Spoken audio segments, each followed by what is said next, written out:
Solving the problem of how a group of disparate individuals becomes a single cohesive family starts by defining the baseline variables. Current demographic data for the United States shows that 70 out of 100 children live in a household with two parents. The remaining population fragments quickly. 25% live in single-parent households, while 17% live in blended families. At the far edge of the statistical distribution, 0.5% of all children live within the foster care system.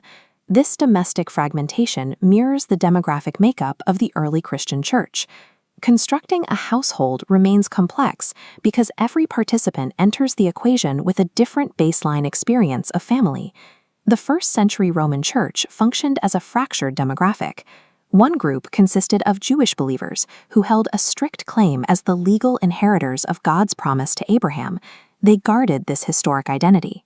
For them, inclusion in the promises of God required an unbroken genealogical bloodline. The second group, the Gentiles, formed the numerical majority of the congregation but lacked this ancestral legal claim. These Gentile converts sought a legitimate place and identity within a messianic movement rooted in Jewish history.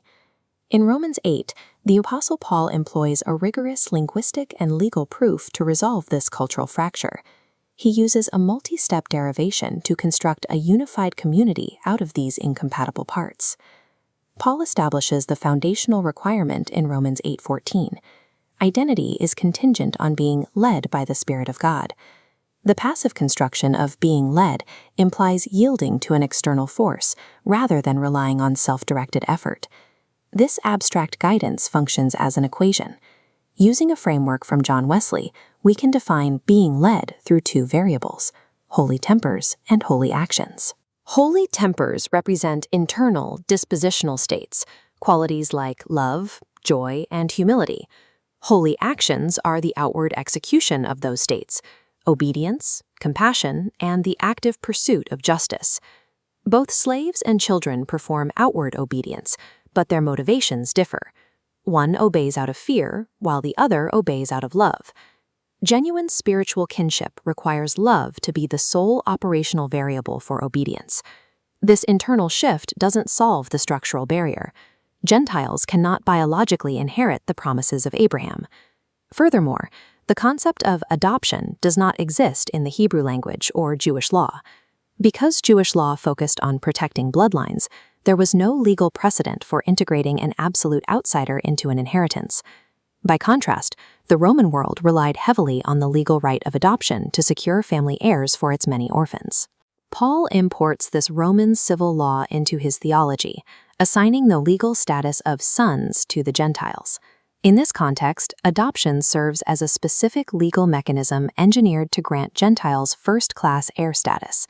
Activating this adoption requires a physical mechanism, the moment where the believers cry out. The Greek verb kradzo describes a guttural, ecstatic, and gut-wrenching vocal expression. This visceral cry produces two specific words: Abba and Father. The term Abba is an intimate, informal Aramaic word that resonates with the Jewish demographic. Pater is the direct Greek translation.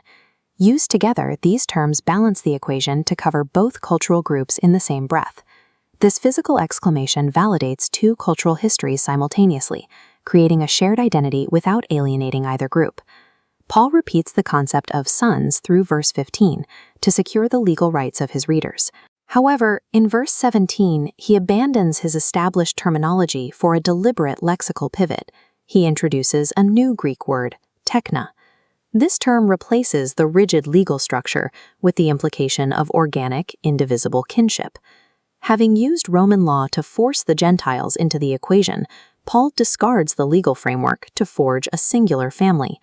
A disturbing conditional clause appears at the end of verse 17, the word if. The derivation concludes that the final inheritance of glorification is directly dependent on the variable of shared suffering. Paul anchors these promises in the historical reality of the Roman Church, specifically the Edict of Emperor Claudius. Claudius forced the expulsion of the Jewish community, giving these Christians their first taste of suffering under Roman rule. This unified community would soon face escalated violence under Emperor Nero. The shared trauma of persecution acts as the catalyst required to activate the promise of shared glory. Paul clears the board to reveal his conclusion. He identifies the glory of God within the present relationships of these believers, a status revealed through their shared connection to Christ. This foundational unity differs from modern attempts to build community through production value or social programming.